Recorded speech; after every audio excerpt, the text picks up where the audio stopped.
Our next speaker, Joshua Peterson, first came to the field as a teenager in 1998, working as a camp counselor for Camp Echoing Hills.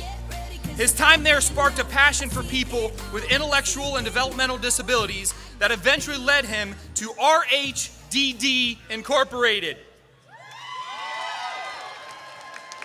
He's been employed with RHDD since 2003. Joshua works as a DSP in residential and adult day service environments and has served on DSP's council from 2016 till 2018. He's the 2018 recipient of the Amy Gurewitz Leadership Legacy Award and a graduate of OADSP's Leadership Launchpad program. In addition to his work as a DSP, Joshua grew up alongside a sister with autism and a cousin with a developmental disability. Let's welcome Joshua to the podium.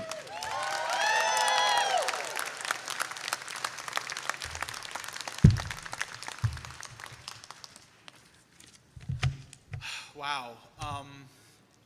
Wow. Does it look as cool where you guys are sitting as it does where I'm standing right now, seeing all this? This is amazing. It's completely amazing. So, those of you who know me know that it's not a matter of if I'll get emotional, it's a matter of when. So we're going to try our best to keep that towards the end so that I can say what I need to say, because I think I really need to say it, and it's something that needs to be heard, and I'd like to, just for really quick though, for the DSPs out there, one more time, can you guys make as much noise as possible for a second?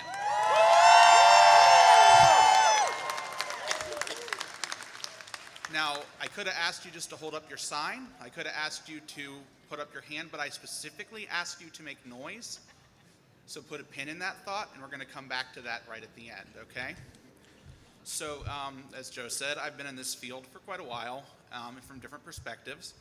And I'm the sort of person who I tend to observe a lot. I see and take in a lot of details. So I've been an observer and an active participant in this field over the span of really my entire life. And in that time, I've had the opportunity to see firsthand the impact that quality service has on the lives of people with intellectual and developmental disabilities. So I've seen people who are branded with words, and I'm sure some of you have heard these words, they're not my favorite words, but words like high behavior or low functioning. I've seen people with these labels put on them who have been able to truly flourish despite those. I've seen people who are lonely and withdrawn blossom into just truly dynamic people with this wide array of social connections and passions and hobbies and interests. I have seen people connect with neighbors and communities. I've seen people whose horizons were very, very small, who quite literally have traveled to the far corners of the earth and achieved major bucket list things and major life milestones like marriage, home ownership, and invested in the world around them. But the one thing I think I've seen the most consistently in this time is that behind all these accomplishments, behind all these things, are a team of dedicated DSPs who've been uncompromising in their efforts to help the people they support thrive. So DSPs, what they do more than anything, if your job was distilled down to a sentence, is that you coordinate and help realize major life developments for people. However, when we're out in the community, when I'm out in the community among my neighbors and peers, it's actually very rare for people to even know what a DSP is or understand even slightly the magnitude of this profession. So one that I get a lot is, isn't that like an STNA? We hear that one a lot. Or, oh, is that like home health? That's another one we hear quite a bit. And then there's always, this is my favorite one, the most dreaded of all of them, and that's the glorified babysitter comment. So if you've heard that one before, go ahead and make some noise again just to get it out of your system, because that one's awful, right? It's truly awful, and it's so troubling because it's just so ignorant and so unaware of what goes on. It's just a horrible assessment of what we do. DSPs, what we do provide services that are in the same vein as home health at times, and that's not an insignificant service that we provide. It's an important part, but there's so many other things that we do. The scope of our practice is broad and it's varied, and it's At times, a little bit, it's just depending on the day, what we wake up and what we do from day to day, it'll change. So, there are days where we wake up and we are nurses, but there are days we wake up and we're advocates. We wake up and we are doing a practical leg of social work. We are teachers one day, talk therapists the next, interpreters often. Life coaches, yes, we're life coaches at times. Transportation coordinators, definitely. Nutritionists, money managers, home maintenance, plumbers occasionally. Physical therapists, record keepers, employment coaches, mentors, and times we're just family. And this is not just in name alone. All these different titles that we have and these hats that we wear, there are many, many hours of comprehensive training and education that go into developing them. We need to be walking Swiss Army knives of just tons of professions, and we need to be well oiled so that we can shift in and out of these roles on a moment's notice every day. There's a lot of demand on us to be everything. So I feel like publicly, we do have not a great perception, but at least a marginal perception of what accessibility means for people with physical disabilities, but not really for people with intellectual and developmental disabilities. I think if things like wheelchair ramps and elevators are seen as an essential tool for accessibility for physical disability, then DSPs are that counterpart for people with intellectual and developmental disabilities. We're just as vital, we're just as important. And if we really want genuinely integrated communities, that we talk about this a lot, integrating into the community, then we are an absolute necessity. We are a high priority. Our job requires flexibility and consistency.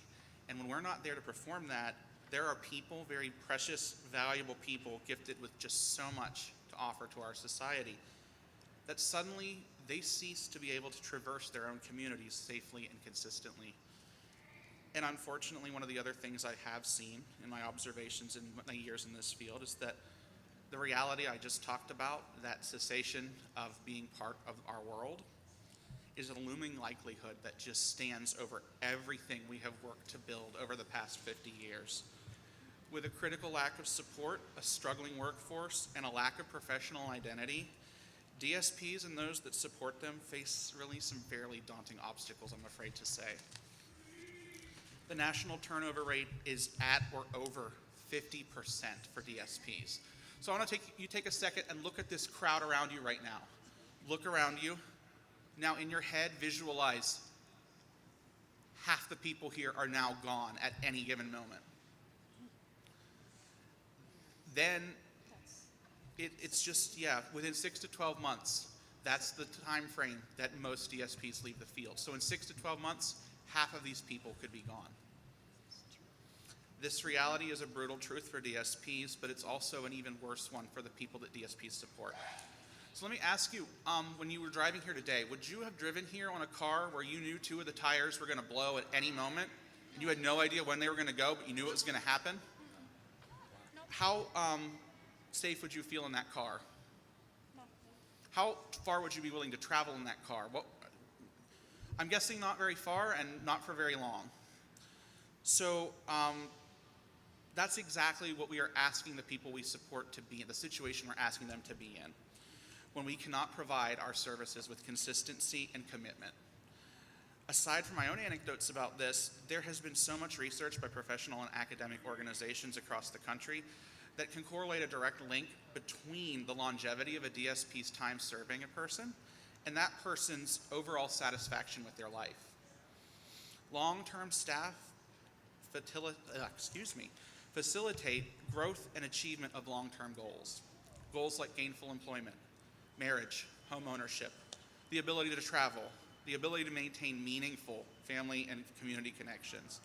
But when long-term staff are a scarcity, all of these goals are pipe dreams. We are just talking about ideas, not realities. We're just building up hopes so they can be dashed later. Routinely, DSPs that leave the field state their reason for doing so is that they can't make a living wage in this field. There's no need for this to be an elephant in the room. That's the hard reality at the heart of this. National wage averages are between $11 and $12 an hour, but there are many who are earning less. And I know many, many providers would gladly pay a living wage, but they can't because the current resources granted by state and federal funding streams make operation difficult as it is. There's just not a budget to do more in most cases.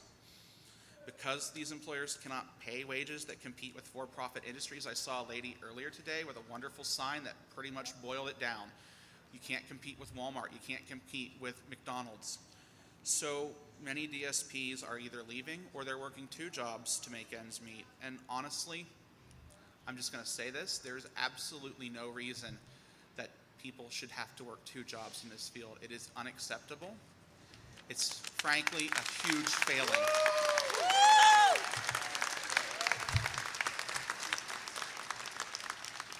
The University of Minnesota's data on our field reveals that almost half of DSPs are receiving some form of government assistance, and 1 in 5 are below poverty levels, even while working full-time hours. Again, this is completely unacceptable. If you're angry, you should be. You should be. Additionally, DSPs often don't have avenues for career growth, even when they choose to stay for a few years in the field. With no opportunities to advance, career-oriented people, and there are career-oriented DSPs, will move on to other industries that will give them that opportunity. We consistently talk about DSP as a career option, but let's be frank, let's be really, really honest. It's often not a very good one, not as it is now. When we think of jobs that people consider to be a good job, in quotes there, what are those qualities we're thinking of? Well, really there's 2. 1, a wage that allows a sustainable lifestyle that can support a family, and 2, opportunities to secure new positions and higher pay with the time invested in the company. For most I'm tripping over my own tongue, I apologize. For most DSPs employed now, neither of these are a reality. So how can we insist that we value the lives of people with disabilities when we routinely don't demonstrate that in how we pay those that are working to support them, honestly? The truth is we don't. We really don't. It's lip service. It's an idea that is about branding ourselves rather than what our actions actually illustrate. The lack of professional identity is another obstacle and a major one. It's increasingly difficult to recruit for a job that nobody understands. There are not children, and this is going to sound sad, but it's just the truth. There are not children in school right now telling their teachers that they want to grow up to be a DSP because they don't know, and if they did, oftentimes it's not an exciting prospect. We're an invisible workforce servicing people who are also usually invisible. The public can't embrace us when they have no idea who we are and what we do. We cannot advocate for the people we support when our own voices are so routinely diminished. And that ultimately, guys, that's the heart of this issue. And the odds are stacked against our workforce, and should it fail, the people we support are the ones who are going to pay the big price here. Those of us working in this field can rebound to other fields. We have that luxury, but people who rely on us for service do not have the ability to flip a switch and stop needing service. They cannot turn a disability off. And we cannot just keep paying that lip service to the value of these people and continually putting them in this frankly very precarious position.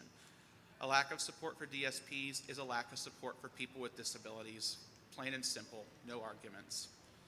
This crisis is very real. I need you to understand, DSPs, this is real. It's not just PR speak. And its consequences are an inarguable decline in the quality of life many people with intellectual and developmental disabilities. Without a dramatic change in the paradigm of this field, countless people are going to fall through the cracks. What works within the harsh parameters that we have of our meager workforce and our budgets will take precedence, and numbers will rule. And these will rule over what is wanted and what is needed by the people we serve. And if you're familiar with places like Willowbrook State School, the horror of places like that will return. It's not a ghost story. It's not a boogeyman. It's a fiscal reality. Fortunately, we have opportunities here and now to avoid these outcomes. Our voices may not always be heard, but we have the power to make them more heard. We can raise our visibility and reinforce our platform, one person, one day, one step, one action at a time. So I'm asking all of you here to please commit to doing that. You can do so many different things. You can call and write your representatives in Congress and ask them to support legislation that would secure a standard occupational code for DSPs. You can share your experiences with friends, family, and neighbors. Use platforms like social media to help educate the people in your life about what DSPs do. Go live on Facebook today. Get visibility for yourself and for the people around you.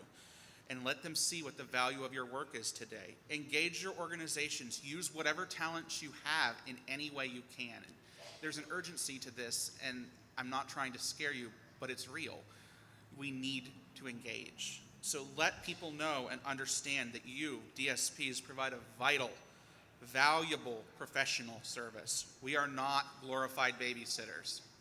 I asked you earlier to make noise, to use your voice rather than to do something easy like raising your hand. You need to use your voice. You have a voice. You have the privilege of a voice. The people that we are serving do not. Use it, please. I'm begging you. And we need to understand that we are the bridges to the community for the people that we support. We are the bridge that they need. We are valuable because we support people who are valuable. There are many ways to express support for people with disabilities, but a well-paid and trained DSP workforce is the most practical way to do that. And it helps reconnect our communities and make them stronger. It heals hearts that are broken by a system built on centuries of oppression. And by healing those hearts, we're doing more than just helping individual people. We are helping a country that's already divided so deeply on so many different axes. What we do is important because who we support is important. Do you believe that? Yes. Yes. Do you really, really believe that? Yes. I do. I truly do. And if you're like me and you believe this, then it's time to make sure that the people, how we support the people who have chosen, excuse me, I'm tripping all over myself. I'm like 4 lines down now, because if you're like me and you truly believe this, then it's time to make sure your value is reflected in the world around us. It needs to be evidenced in how we support the people who have chosen to do this work. We need to see the value tangibly in terms of pay, in terms of workforce, in terms of consistency. We are dedicated, we are skilled, we are proud, and we are professionals, guys. We are everyday activists. And affirming our work is an affirmation of the value of people with disabilities, and it helps to shift our nation's perception of them towards one of appreciation and acceptance. And let's be honest, that shift is so, so long overdue. So please use your voice any way you can. Engage your organizations and engage your community. And that's all I have to say about that.